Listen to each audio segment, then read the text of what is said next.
Muy buenas tardes, noches, tengan todas y todos ustedes. Este es el programa de Voz Ciudadana por los Derechos Humanos con Luis Soriano.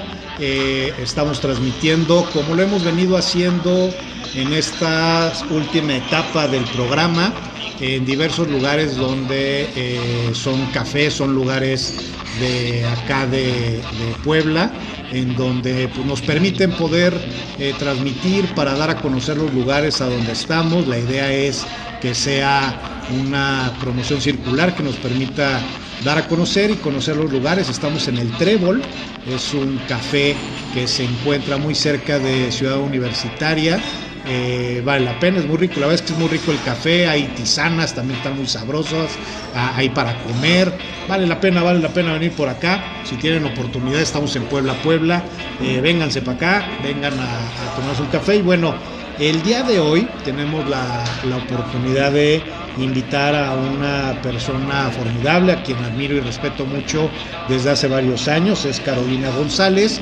Ella es una docente, es activista, es una persona que ha venido trabajando el tema de la dignificación de los derechos humanos desde diversas trincheras, desde la defensa y protección hasta la visibilización y la educación en el tema de las formas más dignas con las cuales se puede construir y caminar en la ruta de los derechos humanos. El día de hoy lo que estamos buscando es poder platicar de un tema bien importante, es la educación como base de libertad o de opresión. Y desde ahí podemos construir muchos temas, pero bueno, antes que nada, darte la bienvenida, Caro, ¿cómo estás? Bienvenida. Esta es tu casa, no es mi casa ni la de tuya, pero estamos ahorita acá. Nos da mucho gusto que estés aquí en el programa. La verdad es que hemos venido trabajando muchas cosas, nos conocemos desde hace algunos años y hemos coincidido y la vida nos ha llevado a coincidir en muchas causas. Pues para mí es un honor que estés acá con nosotros.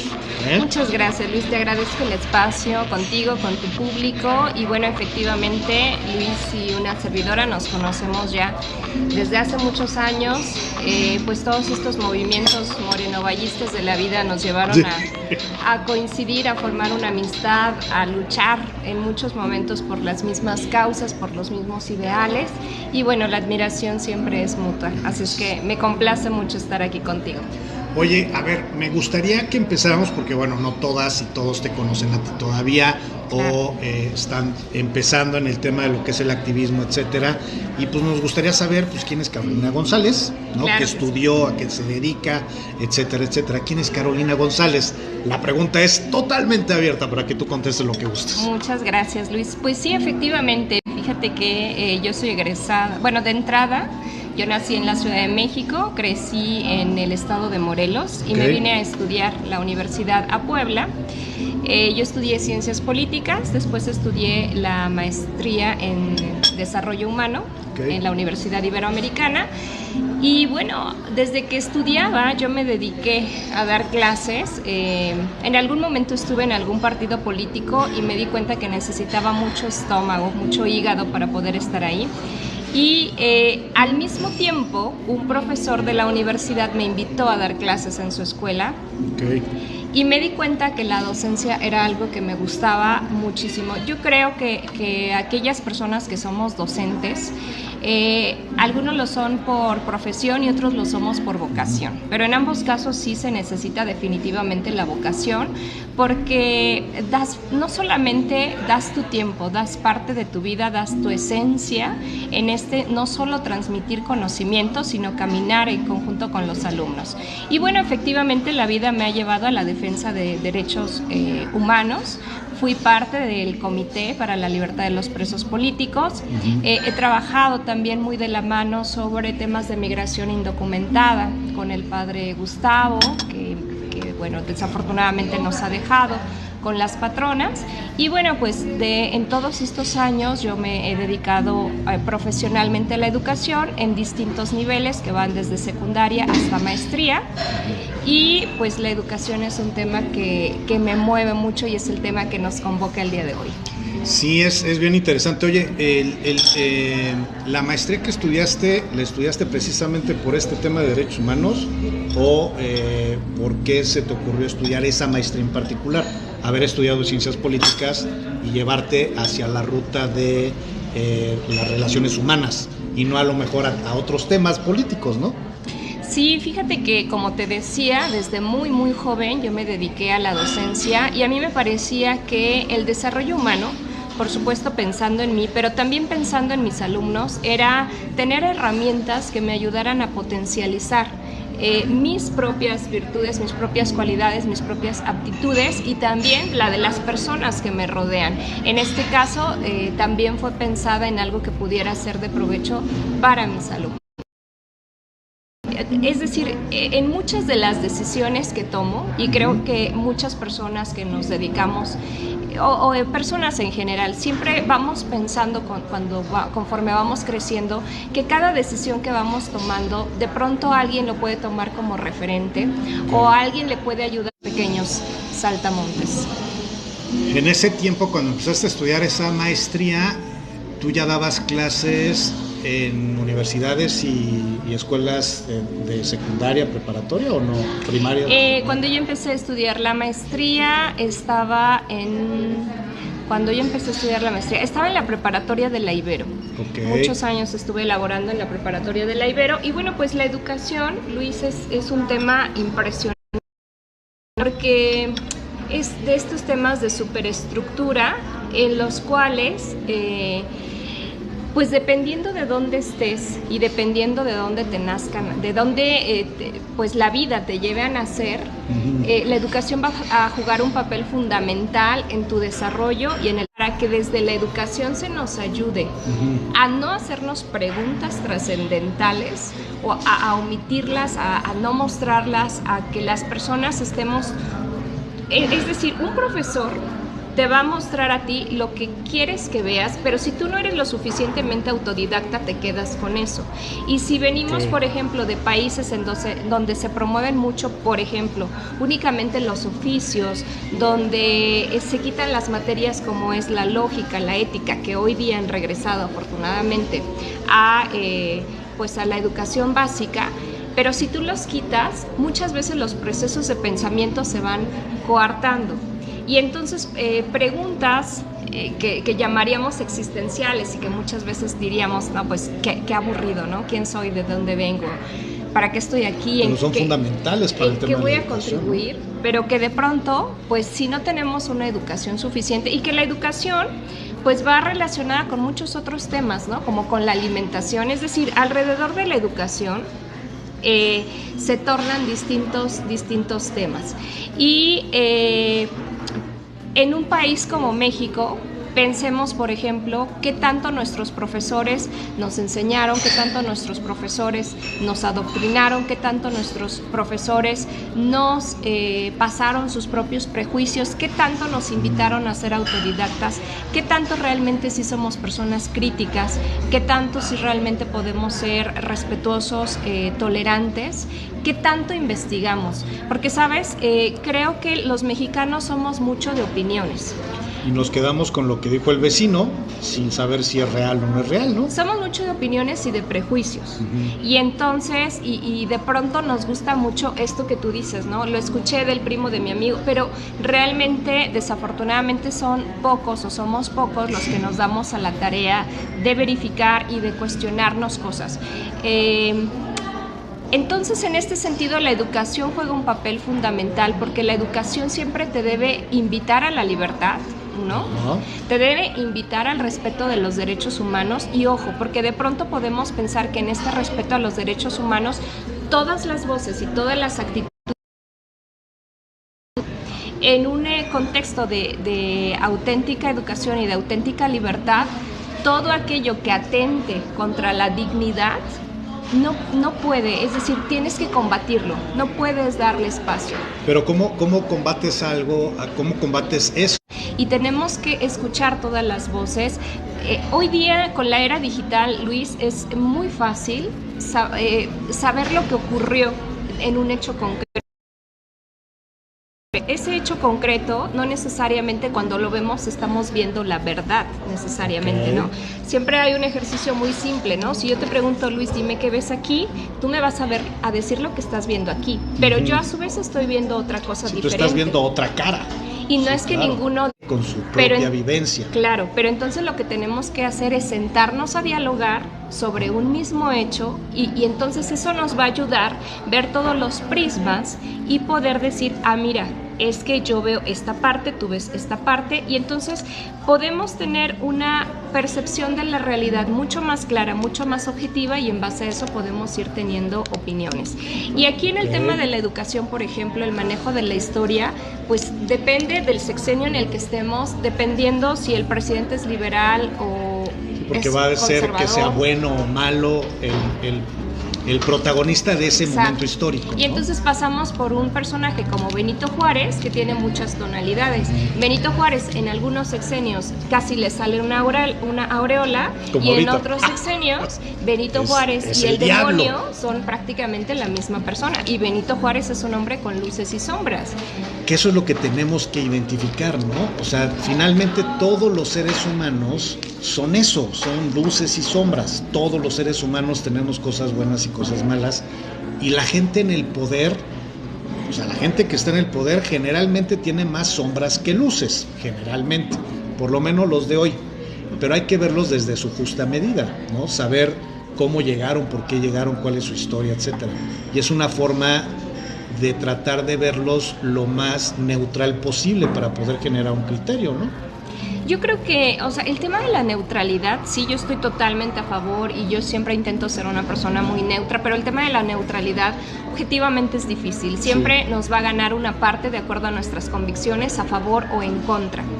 Entonces, independientemente de el que me gane o no, el a favor o en contra, por eso es súper importante la crítica y por eso es súper importante la discusión, sobre todo con personas que no piensan lo mismo que yo, porque generalmente nos vamos con las personas con las que estamos en sintonía. Pues hay empatía. Y entonces resulta que es lo que yo escucho y lo que me viene de regreso es un espejo. En realidad no hay una discusión nutrida, no hay una discusión donde haya retroalimentación. Está muy padre, de verdad que sí.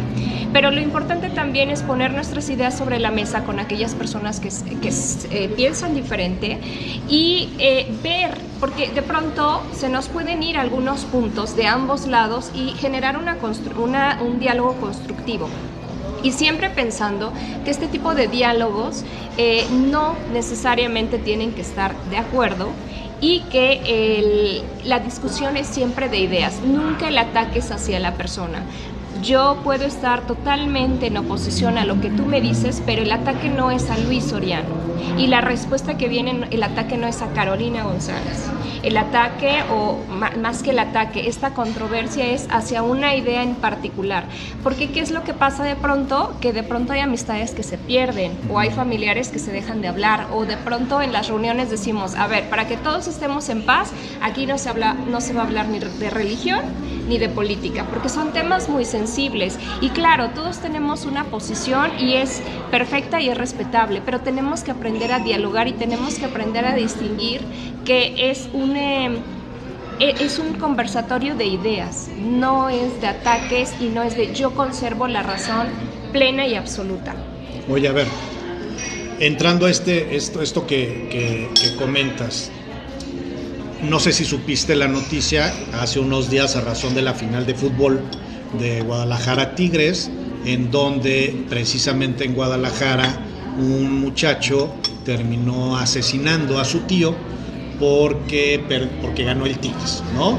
Y porque ahí hubo un tema de discusión, pero bueno, un partido de fútbol termina en un homicidio familiar, o sea, en un tema de familia, y esa es la consecuencia ya de todo esto que platicas, del tema de la educación. Eso ya es una consecuencia de esto, ya no es un tema, como dices, de nos dejamos de hablar, nos agarramos a golpe, o sea, ya no es eso, ya estamos hablando de un homicidio dentro de la familia, derivado de un hecho que ni siquiera es trascendental socialmente, social, ¿no? Sino se trata de un esquema deportivo, de un esquema que debería de ser de entretenimiento y que termina en una tragedia. Esta es la consecuencia de que no tenemos una estructura sistemática, educativa, que nos permita construir diálogos de paz. Sí, claro, pero va todavía más allá. Aquí sí, la familia tiene mucho que ver. Okay. Y también el tema, en este tema de la educación, no sé si recuerdes cuando nuestros contemporáneos eran niños y eran adolescentes, a nosotros el tema, nos aprendíamos todo el himno nacional, no sé si a ti claro, te tocó, sí, y sí. este tema del amor a la patria, el amor a la bandera, que tú dices, no inventes, es una tela con 3 colores, pero no es el amor a la bandera como tela, es lo que significa, es lo que representa. Hoy día yo te pregunto a ti, ¿cuándo crees que los jóvenes, los niños y los jóvenes sienten el amor al país a flor de piel? ¿Sabes cuándo? Cuando están cantando el himno nacional en un estadio donde se va a jugar un partido de fútbol. Tú ves a los jóvenes que se van y que en la selección mexicana va a jugar México-Argentina, es un ejemplo. Los ves interpretando el himno nacional y tienen lágrimas en los ojos. Es cuando realmente se sienten más mexicanos y más orgullosos. Estamos en una ceremonia cívica y todo el mundo está como distraído. Es decir, aquí también se ha perdido desde la parte de la educación el amor hacia el país, y no el amor necesariamente hacia una estrofa o el amor, insisto, hacia un trozo de tela con un escudo ahí grabado. Es lo que representa, son los símbolos. ¿Por qué nosotros, por ejemplo, si tu madre ha fallecido, si mi madre ha fallecido y me regaló un dije, ¿por qué cuido tanto ese dije? No por lo que no por el valor que tiene, porque a lo mejor es un dije de ni siquiera de oro, de cualquier otra cosa, es por lo que representa. Toda esta representación, todo este amor que hasta hace algunos años, hace algunas décadas se tenía el país, se ha ido perdiendo. Y entonces hoy día, insisto, el tema del fútbol, que tú y yo y muchos de nosotros lo entendemos como, oye, es un simple partido, para los niños y para los jóvenes no es un partido, es parte de su identidad, y su equipo es, vaya, a veces es más importante que su propia familia, como lo hemos visto, ¿no? Y que también efectivamente desde la casa en principio, con algo que para mí es sagrado. Claro. Y entonces yo me siento con el derecho inclusive de coartar tu vida, que es una cosa ya impresionante. Pero es el tema de este suceso que ocurre en esta familia. Es el tema de este hombre que lanza el perro hirviendo. Me contaban mis alumnos de alguien más que publicó hace 2 semanas un video donde meten un gato a la licuadora, ¿no? Otro que lo parte a la mitad, y que suben los videos y que les parece muy simpático y demás, y que de verdad sí creo que los profesores tenemos el día de hoy, pero de los 80 hacia atrás el núcleo familiar era muy fuerte en el país. Las mujeres nos hemos venido insertando al mundo laboral y con unos salarios impresionantemente precarios, y vamos dejando a nuestros hijos con quien se puede, porque yo tengo que salir a trabajar y lo dejo desde la vecina, desde la tía, en el mejor de los casos con los abuelitos. La estructura que a lo mejor antes se tenía, que era muy el soporte, que era el soporte de la familia, que era la madre y era la que educaba, hoy tiene que salir. Hoy sale, y no es por decir todas las señoras, las mujeres tenemos que regresar a nuestra casa y tenemos que regresar. No es eso, porque las mujeres tenemos que desarrollarnos profesionalmente, pero aquellas que somos madres de familia, yo te aseguro, Luis, que muchas de estas madres de familia, y muchas de ellas salen por necesidad, y muchas madres solas, porque en México abundan las madres solteras, tienen 2 o 3 trabajos con salarios totalmente miserables, y entonces esos niños, en el mejor de los casos, insisto, con las personas que tienen cerca, o a veces por el celular. Con la abuela, con el abuelo. En el mejor de los casos, porque mira, yo conozco compañeras de trabajo que dejaban a sus hijos dentro de la cuna, y ahí el niño o la niña tenía que estar 3-4 porque no tenemos tiempo de pronto para educar. Entonces la escuela entra como modelo emergente para decir, hola, recuerda la prudencia, la tolerancia, la justicia, la solidaridad, la empatía, pero si también tenemos un modelo educativo que no lo promueve, bueno, vamos a estar totalmente perdidos. O si tenemos niños que desertan del modelo educativo, que esa también es otra realidad, ¿no? ¿Por qué? O sea, ¿desertan del modelo educativo? ¿A qué te refieres? Hay muchos jóvenes hoy día, sobre todo en los estados del norte, Luis, donde no es nada rentable tener educación. Tú le dices a un joven, oye, estudia la secundaria, estudia la prepa, estudia la universidad, y te va a decir, oye, ¿pero para qué? ¿Para terminar ganando 10,000 pesos al mes? No, yo mejor voy a hacer un halcón, voy a hacer esto, voy a hacer lo otro, y es yo rentable, voy a ganar 30,000 pesos ahorita al mes. No me tengo que esperar de aquí a 10, 12 años para ganar esa cantidad de dinero.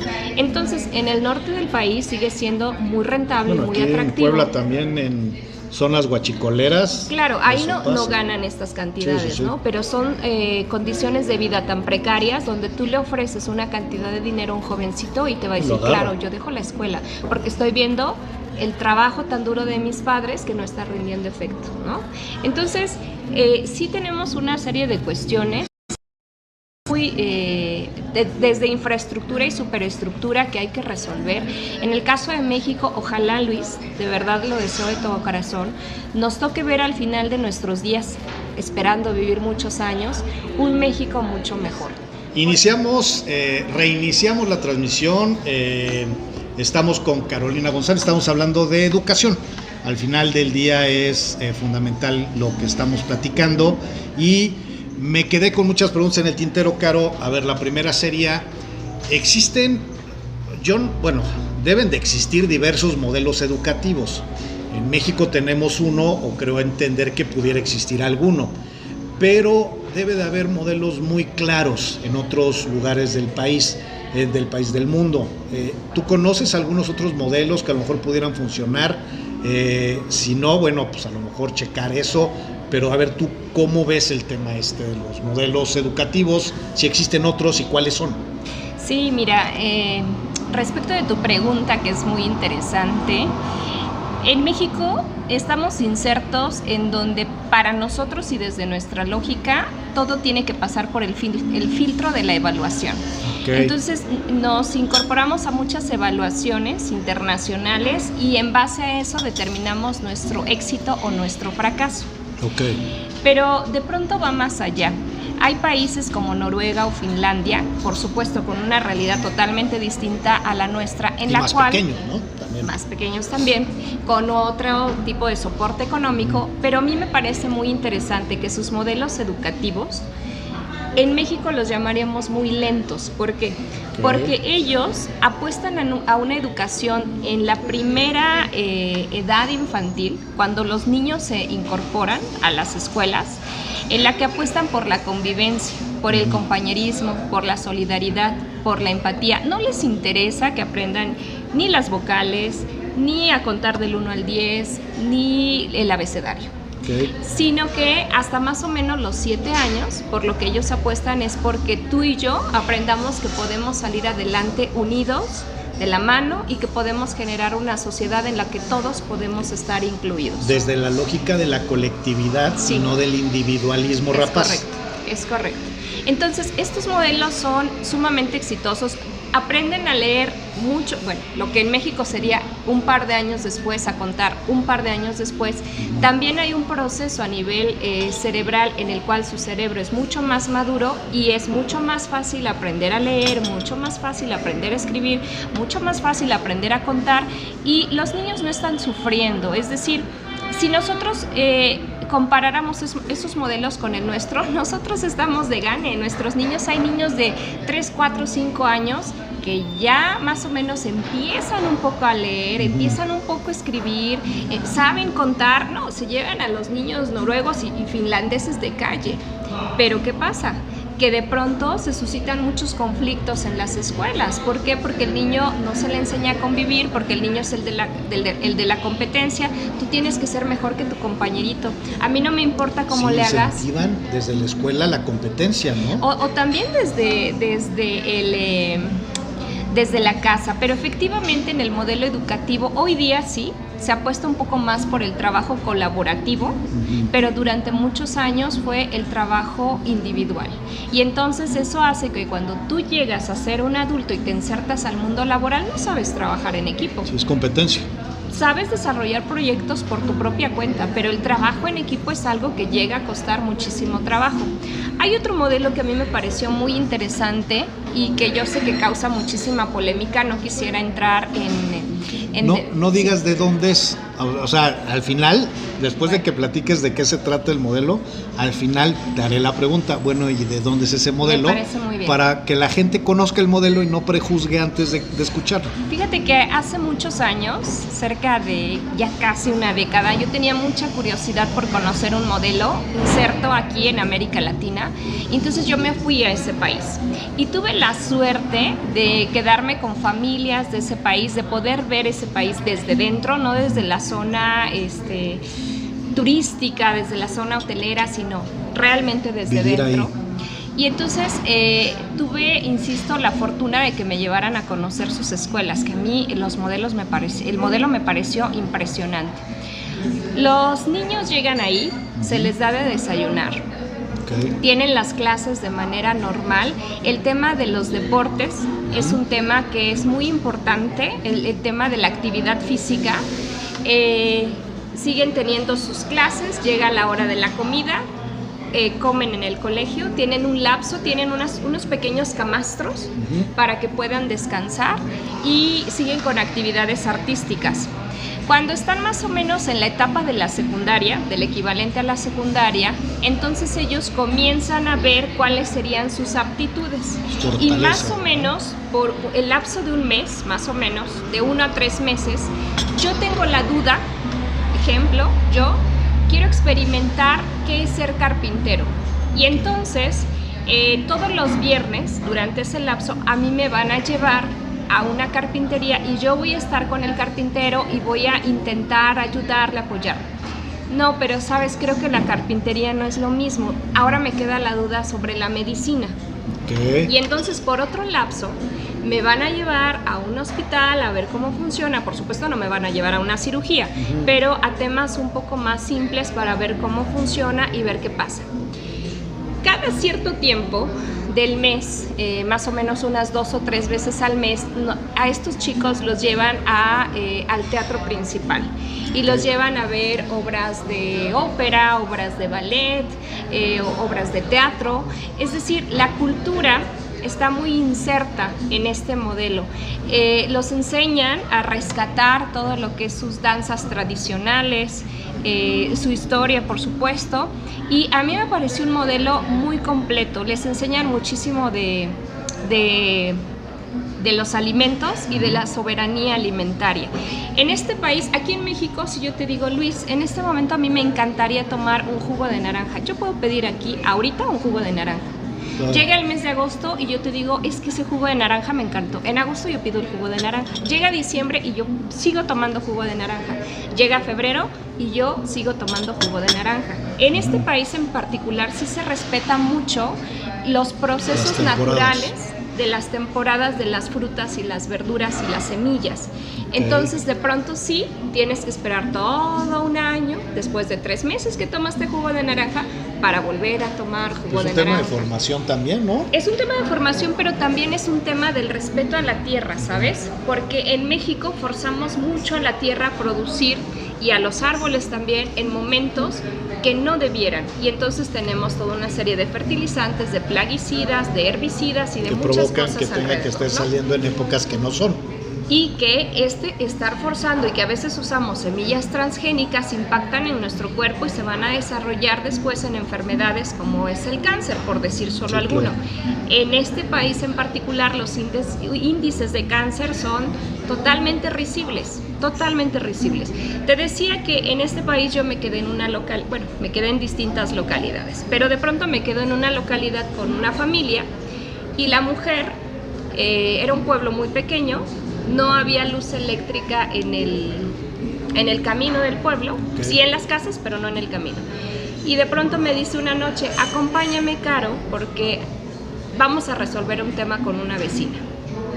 Y yo le digo, sí, claro que sí, pero ya es noche. Y me dice, no te preocupes, aquí no pasa nada. Entonces salimos.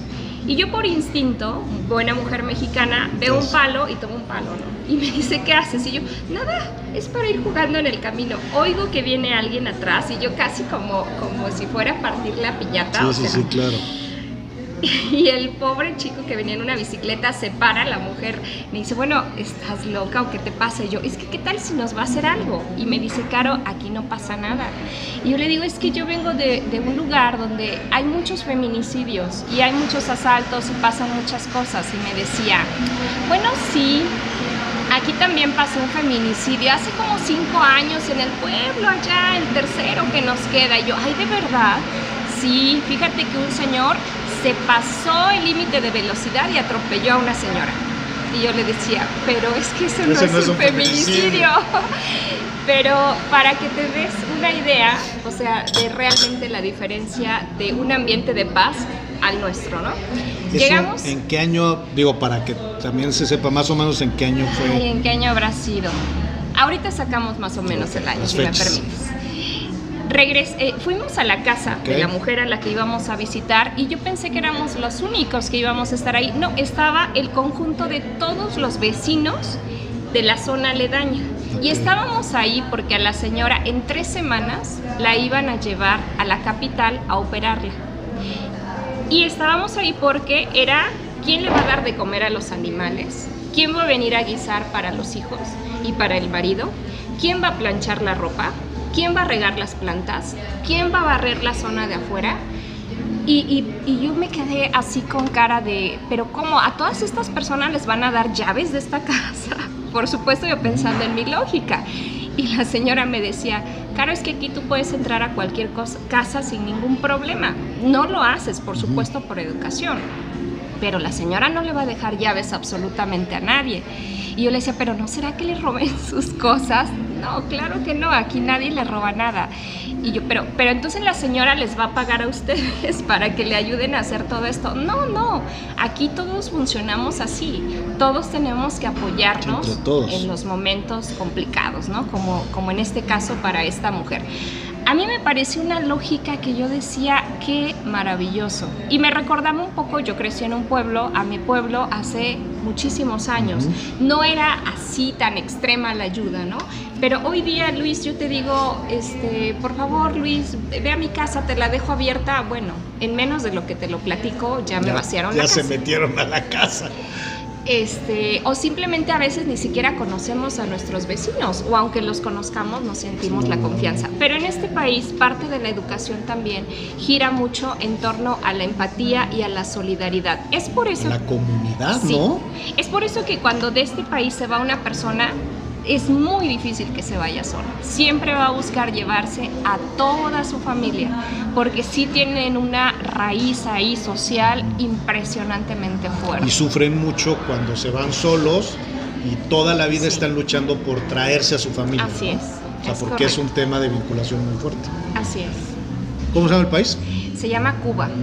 Se llama Cuba y de verdad que Cuba tiene muchas cosas que le podemos criticar o no podemos estar podemos estar en desacuerdo, pero el modelo educativo que tiene Cuba a mí me pareció extraordinario, de verdad. En base a lo que platicas, digo, finalmente bien dices, el modelo educativo que tiene Cuba es un modelo que viene implementándose desde hace muchos años. O sea, la gente que tiene nuestras edades ya vivía ese modelo educativo. Eso quiere decir que ya tienen muchos años de estar la gente saliendo de la escuela o de este modelo educativo y ya se volvió un tema cultural. O sea, ya la gente hoy en día vive ese sistema educativo. El problema es iniciar un sistema educativo, o sea, que empiece el sistema educativo y esperar por lo menos lo que representa la escuela, ¿no? De 18 años. O sea, por lo menos esperar, no, ni siquiera 18, 20 años, ¿no? Pensando en la universidad. Hay que esperar 20 años de esos modelos educativos. El problema que tenemos en México es que cada 6 años se va reinventando el país. Y entonces esos 20 años que se necesitan para un modelo educativo, el que sea, pues nunca llega, ¿no? Porque cada 6 años se va creando un nuevo modelo educativo como el que creó Peña Nieto, como el que ya tiró Andrés Manuel y acaba de crear otro, como el que hizo Cedillo y ya lo tumbó el Fox, como el que hizo Salinas, ¿no? Entonces cada 6 años se va a inventar. Bueno, Calderón no hizo modelo, él generó crimen organizado desde chiquitos, ¿no? Pero todos los demás generaron esto. Entonces el tema es la paciencia. O sea, tendría que haber una política pública, una política de Estado, decir, a ver, el modelo educativo como un acuerdo de todos los partidos y de todo el mundo empieza hoy y termina en 20 años, llegue quien llegue, ¿no? Pero tiene que ser un acuerdo como política de Estado. Eso no está pasando en México y si no presionamos nunca va a pasar. No, nunca va a pasar, efectivamente. Todos quieren dejar su propio sello y todos tienen a sus propios asesores y todos tienen a su modelo favorito. Pero sí ya vimos las consecuencias, que eso ocurre en los años 90, de haber quitado materias tan fundamentales en la educación básica como la formación cívica y ética, que, y yo insisto, la materia de lógica, y puede ser que de pronto digamos, ay, es que qué cosa tan aburrida, no sirve para nada, pero de verdad que sí sirve para los procesos de pensamiento. Y el civismo, bueno, esta parte de hacernos responsables y del amor que hablábamos hace un momento hacia el país, ¿no? Así es que ese haber despojado estas materias no nos viene bien. A mí me parece, y siempre se los digo a mis alumnos, a mí me encanta la idea de tener alumnos que sean brillantes académicamente hablando. Es algo maravilloso. Pero más que eso, Luis, tenemos que crear buenos ciudadanos. Tenemos que crear conciencia y voluntades empáticas, voluntades que busquen la justicia social, voluntades que no sean capaces de pasar por encima del otro a costa de conseguir sus objetivos. Eso es realmente todo un reto. Oye, el modelo educativo que tenemos hoy en México, ¿cuál es? O sea, ¿existe un modelo educativo? Y de veras, no estoy criticando al actual gobierno, porque ya los temas de hablar de alguien de este gobierno es muy complicado, y más cuando te identifican con ese gobierno.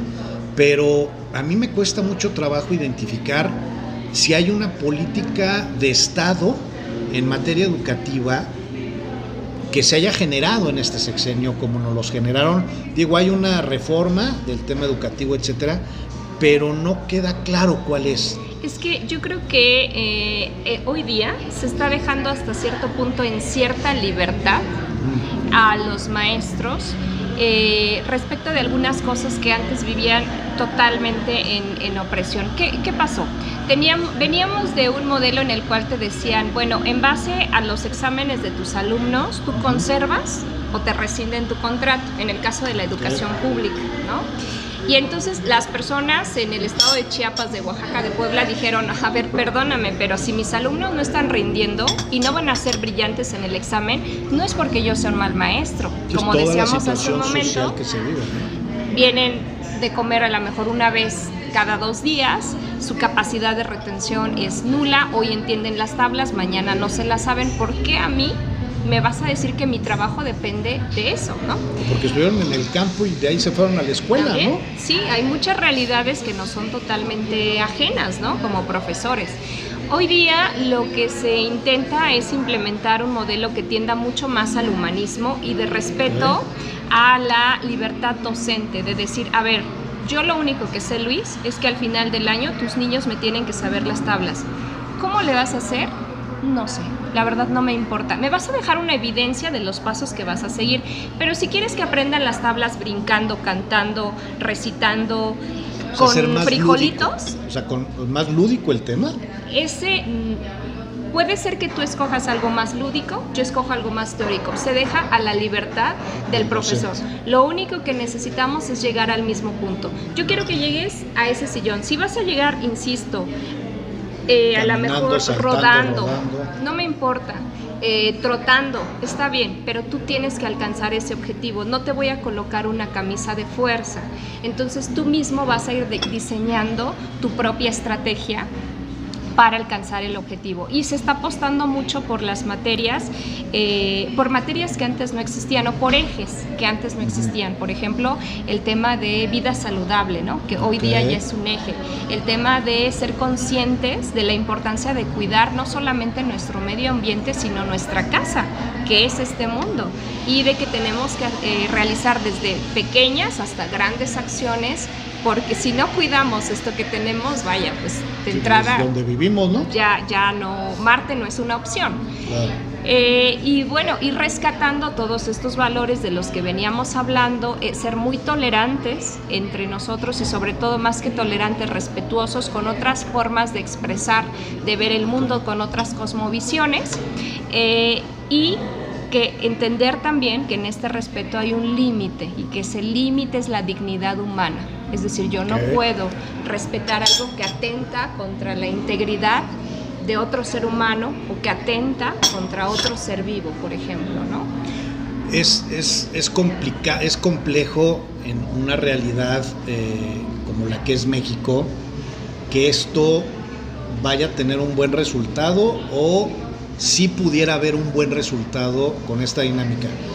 Ya el año pasado, es que también estamos saliendo de pandemias, es el primer año, este es el primer año que realmente estamos viviendo una realidad ajena a situaciones atípicas de este sexenio, con el nuevo modelo.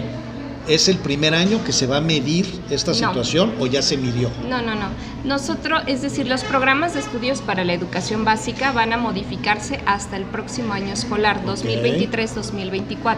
Ahorita seguimos, o se sigue en la educación con el modelo anterior, pero sí reforzando todos estos ámbitos que te decía de la solidaridad, del respeto a la interculturalidad, todo este tipo de situaciones. El problema va a ser... Para tener claro. Esto que platicaste de hacia cómo quieres llegar a ese sillón, va a empezarse a aplicar a partir de agosto, septiembre. Del 2020, de este año. El nuevo ciclo escolar es correcto. No se ha aplicado, vamos a empezar apenas. Es correcto. Año electoral, año estamos político. A nada de que se deje el poder.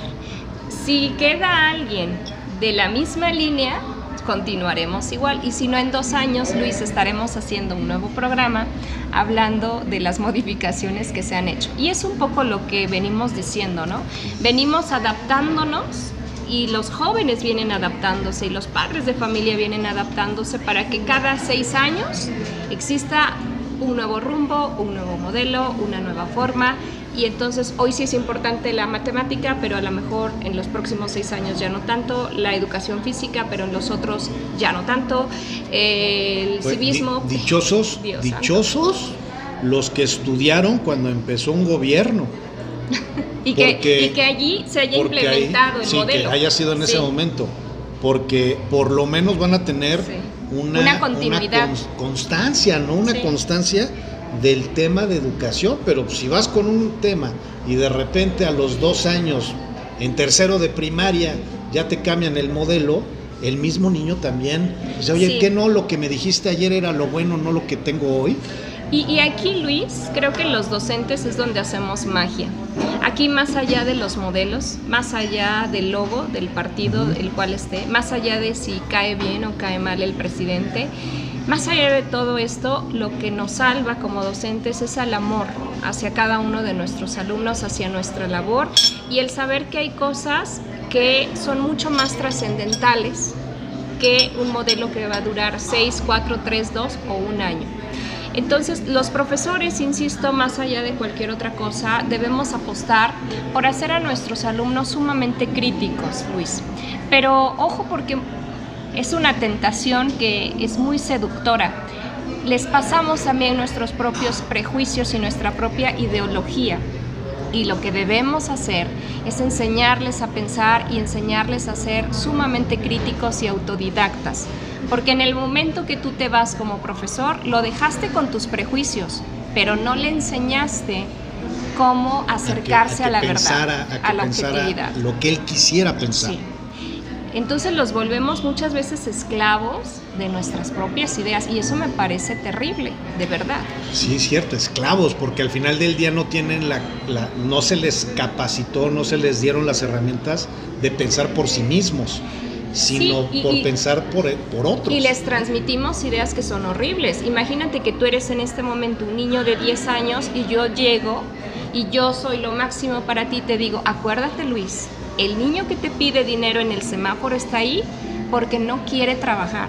Es pobre porque quiere. Es pobre porque quiere. Y tú te vas a quedar toda una vida. Vives toda la vida pensando que es pobre porque quiere. Es pobre porque quiere. Y jamás te lo replanteas porque se queda en ti como una verdad absoluta. Y no te das cuenta que hay todo un sistema de infraestructura y de superestructura alrededor, que en realidad no es que el niño quiera estar ahí. Que esto, bueno, esto es el maestro, pero, o sea, mucho de repente lo que platicas me hace pensar en lo que de repente mi sobrina, mi sobrino me dice o me platica, o tus hijos o los hijos del vecino, o sea, que cualquier cosa que yo le pueda decir a determinada edad se queda, o sea, va a impactar fuertísimo en su vida. Sí. Y es la responsabilidad que recae en uno. Entonces un ejemplo es cierto personaje le dice a otro cierto personaje, métete aquí para llegar más rápido a dejar a la escuela a tal persona. Y el niño o la niña dice, oye, pero es que es un sentido contrario.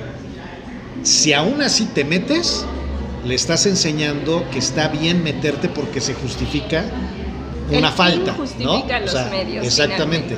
Si te dice algo y en ese momento reacciona quien va manejando y dice, no, tienes razón, me tengo que ir hasta allá para regresar, en ese momento su pensamiento es, ok, tengo la libertad de opinar y que se me tome en cuenta mi opinión, una. Dos, efectivamente, no está bien hacer eso, hay que hacerlo correctamente y él lo hizo. Sí, o sea, sí, y esto es, este ejemplo que me das me suena a una persona de corta edad. Sí. Yo te voy a contar que tengo alumnos que de pronto me dicen, de la universidad, que de pronto me dicen, ¿y cómo digo delante de todo el grupo que mi papá es un defraudador fiscal, por ejemplo, ¿no? Claro. ¿Y cómo digo que vengo de una familia de narcotraficantes? O sea, sí, realmente los jóvenes tienen que aprender por ellos mismos a darse cuenta de sus realidades. Y algo todavía más importante en este ejemplo que tú das, si esa persona, a pesar de que le dice esta otra persona que no se vaya por ese camino, toma ese camino para llegar más rápido, lo más importante es que en esa persona pequeñita se quede la idea de, ok, decidió tomar este atajo, pero yo en mi vida no lo voy a hacer, porque yo sí quiero hacer las cosas de manera correcta. Y hay algo que los profesores tenemos que enseñar en todos los niveles y se llama integridad. Y es algo que muchas veces pasamos por alto. Yo no sé cómo le haces, Luis, pero para mí yo quiero tu trabajo mañana a las 6 de la mañana, ¿no? Por ejemplo. Y vale más que el alumno te pida más tiempo, porque los mexicanos somos muy buenos para, sobre todo cuando somos docentes, para ser intransigentes. Sí. Pero vale más que te lo entregue a las 5 de la tarde y que puede ser que no le cuentes la misma puntuación y que fue honesto. No estoy diciendo a los alumnos, por favor, que sean unos flojos desobligados. No estoy hablando de eso. Pero sí, de pronto sabemos que plagió, Luis. Pero más vale ser honesto y decir, oye, me voy a tardar más, ¿no? Y sabemos que a lo mejor le copió al compañero, pero lo queríamos a las 9 de la mañana y lo tuvimos a las 9 de la mañana. Y como sea lo hizo, ¿no? Y eso pues no debe ser. Sí, realmente tenemos que tener una cultura donde los valores deban prevalecer y tener muy en cuenta que esos valores tienen cabida únicamente si nosotros los llevamos a cabo. Por ejemplo, ahorita tema de integridad, también el tema de la palabra. Me acuerdo que a una persona siempre, si le llego a prometer algo, se lo trato de cumplir o se lo cumplo. Y si no se lo cumplo, sí llego y le digo, oye, había quedado contigo, pero no logré hacer esto por esto. O sea, sí le doy una explicación para que la persona sepa que la palabra, el compromiso que hice de palabra es súper importante. Fíjate que te decía que yo crecí, o les compartía que yo crecí con mis abuelos paternos. Mi abuelo era médico y era una persona impresionante. Y recuerdo que él hacía compras de tierras, de muchas cosas. Y uno de mis tíos, uno de sus hijos le decía, papá, acabas de darle el dinero a este hombre por X cosa y no te firmó nada. ¿Cómo puedes demostrar que ahora este terreno era la venta de un terreno? Este terreno en particular ahora es tuyo. Y mi abuelo decía, porque me dio su palabra y porque yo le di mi palabra. Y decía él, y lo más importante que tenemos y lo único que nos define es la palabra. El día que mi palabra no cuente, ese día, o sea, yo es porque ya estoy muerto, ¿no? O sea, esto que tú dices, el tema de ser honestos, que tiene que ver con la honestidad y la transparencia, es algo que hemos olvidado. Yo llego tarde contigo y te invento desde que hubo un accidente, una patrulla, me mordió el perro, me pateó el gato, mi hija se cayó de las escaleras, lo que sea, con tal de justificarme. Y vale más decir, Luis, de verdad discúlpame, me quedé dormida. Se va a oír muy mal, pero tú sabes que puedes confiar en mí, que no te voy a inventar una historia del tercer tipo toda extraña y demás. Y entonces se van estableciendo relaciones de confianza que más adelante pues nos van a ayudar a generar sociedades pues mucho más transparentes, mucho más honestas. Y eso finalmente también es educación. Por supuesto. ¿No? Entonces eso, educación con pero valores, eso es sí. aprenderlo en casa, pero también aprender en la escuela. El problema es que hoy, Caro, vivimos un mundo de adultos jóvenes de los 90s que nacieron en los años 90s, que precisamente tienen un modelo individualista, ¿no? Esta lógica individualista. Yo estudié, o sea, yo soy de los años 70, o sea, en esos años nací, y todavía estaba como el tema colectivo, o sea, había todavía mucho el tema colectivo, social, comunitario, etcétera. Pero tienes razón, a partir de los años 90, el neoliberalismo y el provocar que la persona desde la educación fuera competitiva, y entonces eran los premios al mejor promedio, y entonces es esto, y entonces aunque le copies o le rayes el examen al de al lado porque tú quieres tener el premio, o sea, todo eso era válido mientras sacaras el primer lugar. No lo incentivaban los papás, lo incentivaban los maestros en ese momento.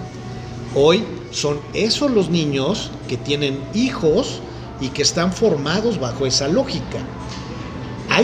Para cambiar ese modelo hay que trabajar con los niños de hoy para que sean los niños los que le digan a estos adultos que no está bien lo que están haciendo. O sea, un ejemplo de vida es lo que me dijo esta persona, o le dijo esta persona a esta otra persona, meterte ahí no está bien, es sentido contrario.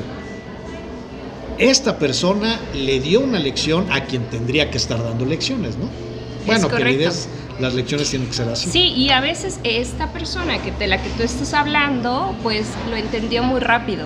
Como docentes, y aquí hay que ser muy tolerantes a la frustración, nunca sabemos si en algún momento nuestras palabras van a tener eco en nuestros estudiantes. Yo porque estás todo el día con él también, ¿no? Con ellos. Pero me refiero, puede ser que tienen una actitud que no es la correcta y tú estás sobre lo mismo, y la integridad y la honestidad y la responsabilidad, y estás 4 o 5 años, un semestre, no importa el tiempo que estés con esos alumnos, y puede ser que en el lapso que tú estuviste tú nunca viste un cambio, pero la semilla la sembraste. Tal vez en algún momento, y tal vez en 10 años, en 20 se florezca, no lo sabemos. Y ahí es donde el profesor tiene que tener mucha tolerancia a la frustración, en el hecho de decir, creo que mi labor ha sido en vano, creo que a nadie lo he tocado con mis palabras, con mis actitudes, pero no lo sabemos.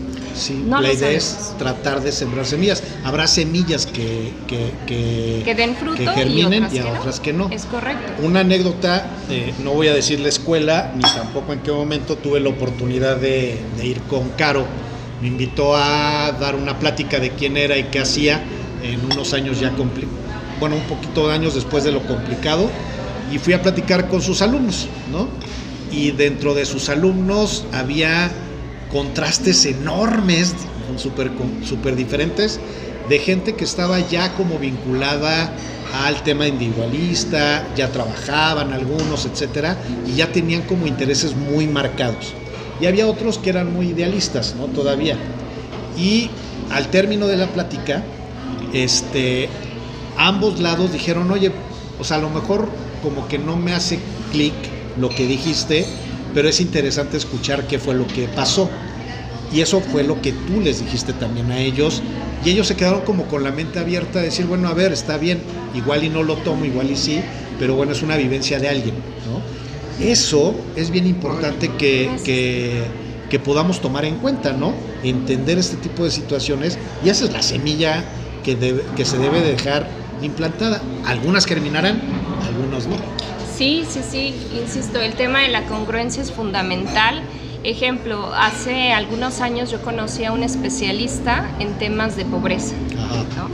Y entonces me hablaba de la gente que estaba marginada, de su preocupación, hace unos artículos bellísimos, todo muy increíble. Y un día salimos a tomar un café, nos fuimos en su camioneta. Y recuerdo perfecto que nos toca un semáforo y el chico que está intentando limpiarle el parabrisas le toca, ¿no? Y esta persona nunca volteó a verlo. A mí me sorprendió porque yo decía, de pronto somos muy buenos en la teoría. Y somos docentes o somos investigadores o nos dedicamos a esto en el escritorio, pero en el contacto humano nos falla mucho y hay que ser personas congruentes en el escritorio y en la vida real, en la práctica. Si tú hablas de derechos humanos pero no hay una sola persona o un solo grupo que defiendas, algo no está bien. Si yo te hablo de la educación y de la integridad y de la congruencia y de la honestidad y tú me ves dándole un soborno a un policía, ¿qué o pasó la educación, ahí, ¿no? Sí. O sea, ¿qué pasó ahí? Entonces sí, hay que tener en cuenta que la educación puede cambiar vidas para bien y también la puede cambiar para mal. Si educamos en base a competencia, prejuicios, a todo esto, alguien va a llegar a ser jefe y va a ser un explotador de sus empleados. Y no queremos generar empresarios buena onda, que dan un poquito más de aguinaldo, pagan un poquito mejor. De verdad que sean personas justas con sus trabajadores. Y que dignifiquen la labor que realizan. Por supuesto. Y en este tema de la educación, recordar que en México, tú y yo estamos hablando desde nuestra realidad. Tenemos comunidades hasta el día de hoy que son analfabetas, que no saben hablar español. Y no porque tengan que hablar español. Me refiero a que no hay una persona que en su lengua les pueda explicar. Y a mí me encanta este ejemplo que es maravilloso y que tú y yo conocemos y que ojalá pueda ser una invitada próxima a alguno de tus programas. Ya le dije, me acaba de decir, ahí te lo pongo ahorita, ya sé de quién hablas. Me dice, mañana te confirmo si voy o no voy. O sea, a ver, no, porque tienes que estar.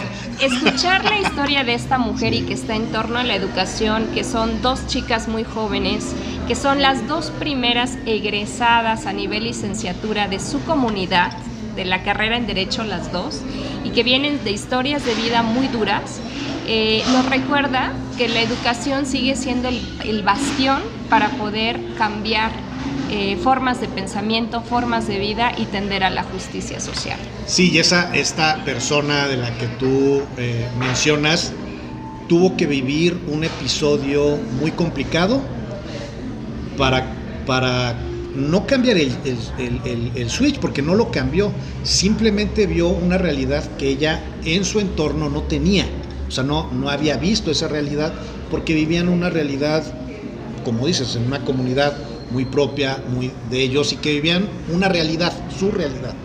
Cuando empiezan a ver este tipo de situaciones diferentes y se empiezan a dar cuenta de que hay muchas realidades de muchas situaciones y nosotros también las vemos, o sea, es cuando empieza a cambiar la forma de ver la vida, no de ella en particular, sino en general de nosotros.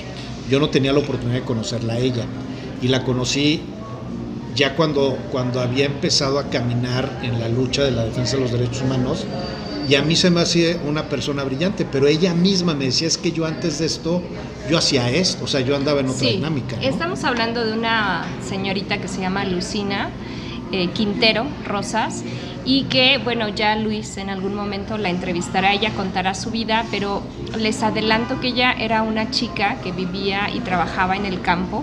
Ella siempre quiso seguir estudiando, pero las condiciones económicas no se lo permitían, más otra serie de cuestiones familiares, y que es una historia maravillosa porque a raíz de lo que pudiera ser en cualquier vida una tragedia, se convierte en un área de oportunidad que ella y su madre toman para que puedan salir adelante, para que se haga justicia. para crear un precedente y para que ella pudiera continuar estudiando, y bueno, hoy día es egresada de la Universidad Iberoamericana en Derecho. Entonces será muy interesante escuchar su historia. Sí, no, sería padrísimo. Ya, Lucy, anímate, por favor. Ya te toca. Ya ves cómo sí vale la pena que pases y platiques este tema. Es importante. Pero también, si no quiere, también es un tema de decir, a ver, es una realidad mía, para mí, ¿no?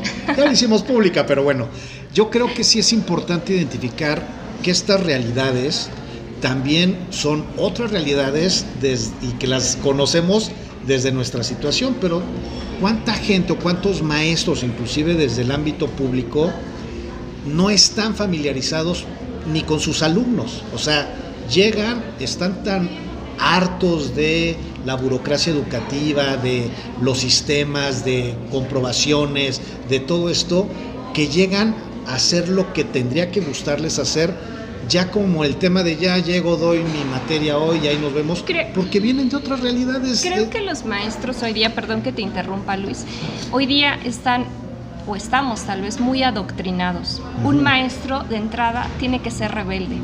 Un maestro de entrada tiene que ser revolucionario. Yo no puedo llegar y decirte, Luis, yo adoro a mis alumnos, los demás jóvenes no me interesan. Eso no es real. Todo, sí. En realidad los maestros tenemos que amar a todos los niños, a todos los jóvenes, a todos los estudiantes, y no a unos sí, a otros no. Ay, qué bueno que pasó lo que pasó con los 43 por andar ahí haciendo revuelo, ¿no? Ah, mira, ya vi a los niños en el semáforo. La verdad no me interesa si su vida cambia, si no cambia, si estudian o si no estudian. A mí me parece increíble que esos niños sean invisibles para todo el mundo. Para todo el mundo son invisibles. Y su futuro no le interesa absolutamente a nadie. Entonces, sí, los maestros creo que de entrada tenemos que replantearnos la importancia de nuestra labor, la congruencia que debe haber y el afán de lucha. Y no estoy hablando de salir y de luchar como tal, literalmente, sino sí realmente una revolución de conciencias de las personas que tenemos alrededor.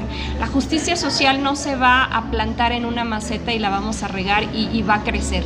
La justicia social se crea desde las mentes de aquellos que tocamos y que podemos tener contacto en el día a día. Caro, ya nos fuimos bien largo del programa, pero valía la pena poder platicar contigo y reiterarte mi admiración y respeto. Gracias, el trabajo que vienes realizando desde hace varios años en la trinchera como defensora y activista en pro de la dignificación de las personas periodistas y defensoras, como también como docente, como maestra y como acompañante de muchas causas y de activismo que se está realizando en el Estado y en otros lados también. Te agradezco muchísimo que hayas estado con nosotros, Caro. ¿Con qué te quedarías? O sea, ¿con qué cerrarías esta plática que nos aventamos el día de hoy? Pues con esta invitación, justamente, lo último lo retomo, Luis, esta invitación a los docentes a replantearnos nuestro papel, a replantearnos nuestros propios prejuicios, nuestra propia ideología, y que más allá de transmitir una serie de conocimientos ligeros a los alumnos, les transmitamos esta parte de que ellos deben ser autodidactas y les transmitamos la importancia de ser personas íntegras en busca de una justicia social. Caro, muchísimas gracias. Lo único Luis que me queda es, ¿tienes redes sociales? ¿Quieres que te sigan? ¿Tienes Twitter? Tú casi no. Tus redes sociales no acostumbras. Tú directamente en persona, como viene el trato, está bien. Cualquier cosa que quieran platicar con Caro, escríbanos si quieren en los comentarios, ahí para que los puedas ver los mensajes, cualquier cosa que quieran platicar. Lo único que me resta es agradecerles a todas y a todos ustedes la atención de haber visto este programa. Hablamos de educación de manera muy profunda. Para mí es un privilegio que haya estado Carolina con nosotros, una persona a quien admiro, respeto, quiero mucho, y pues es una persona que vale la pena escuchar. Y lo único que me resta es decirle a todas y a todos ustedes que esto fue Voz Ciudadana por los Derechos Humanos con Luis Soriano. El tema fue educación y pues me resta solamente decirles adiós, sean felices, adiós. Muchas gracias.